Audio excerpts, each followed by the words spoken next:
ተወዳጇ ድምፃዊት ዳግማዊት ፀሐዬ በማህበራዊ ትስስር ገጿ ላይ አንድ የብስራት መረጃን አጋርታለች። ተወዳጇ ድምፃዊት ዳግማዊት ፀሐዬና ተወዳጁ ተዋናይ ሳምሶን ታደሰ ወይም ቤቢ ሁላችንም እንደምናውቀው በሚያሳዝን ሁኔታ ትዳራቸው ሊፈርስ ችሏል። የፍቺያቸው ሁኔታ በማህበራዊ ትስስር ገጾች ላይ እጅግ አነጋጋሪ ሆኖም ነበር። በተለያዩ ጊዜያት የሚፈጥሩትን ጉዳዮች ዳጊ ወደ ሚዲያ ይዛ እየመጣች አነጋጋሪ ሆናም ሰንብታ ነበር።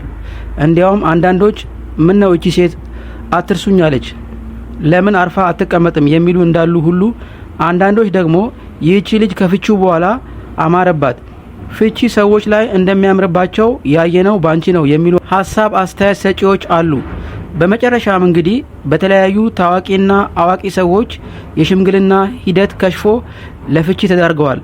ሳምሶን ኑሮውን አሜሪካን እና እንዲሁም ኢትዮጵያ እያደረገ እየተመላለሰ ኑሮውን ቀጥሏል። እንደውም ሀገር አሜሪካ በሄደበት ጊዜ ለፍቺው መነሻ ምክንያት የሆነችው ሴት ጋር ሄዶ ትዳር መስርቷል። እንዲያውም በቅርብ ልጅም ወልዷል ተብሎ ነበር። ነገር ግን የእህቱ ልጅ መሆኑ ተረጋግጧል። እንግዲህ ያ ሁሉ ነገር አልፎ ዛሬ ዳጊ በማህበራዊ ትስስር ገጿ ላይ ሊቀ መላኩ ቅዱስ ገብርኤል የደስታ ዜና ያብስራችሁ በማለት አንድ የምስራች ዜና እንዳለ በጽሁፏ የመጀመሪያ ስንኝ ላይ አጋርታለች። ይኸውም የይግባኝ ብይን ቀጠሮዬ በመልካም ተጠናቋል። ክብር ምስጋና ለመድኃኔዓለም ወዳጆቼ፣ ጸሎታችሁ ከንቱ አልቀረም። የልጆቼ አምላክ አላሳፈረኝም፣ የእውነት አምላክ ፈረደልኝ ትላለች።